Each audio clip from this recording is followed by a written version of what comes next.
কৰ্তব্য নিষ্ঠাৰে উজলিছে এগৰাকী আশাকৰ্মী। জেচিবিত উঠি ৰাওনা হৈছে কৰ্মস্থলীলৈ।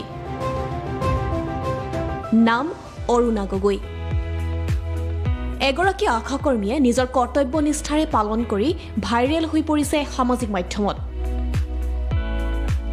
শিৱসাগৰ জিলাৰ নাজিৰা অসম নাগালেণ্ড সীমান্তৱৰ্তী বিহুবৰৰ এগৰাকী আশাকৰ্মী কৰ্মৰ কৰ্তব্যনিষ্ঠা।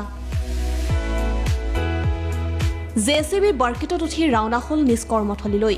পথৰ দুৰৱস্থাই জ্বলা-কলা খুৱাইছে সাধাৰণ জনতাক।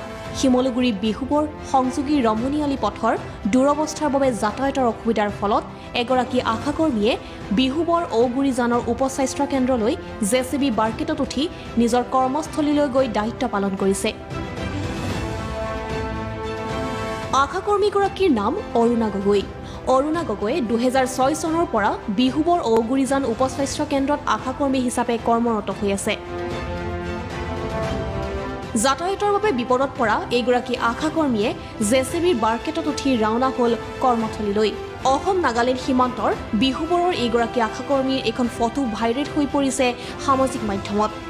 অসমৰ মুখ্যমন্ত্ৰীলৈ আশাকৰ্মী অৰুণা গগৈয়ে আহ্বান জনাইছে বিহুবৰৰ এই পথৰ দুৰৱস্থা দূৰ কৰি তুলিবলৈ, যাতায়াতৰ উপযোগী কৰি তুলিবলৈ।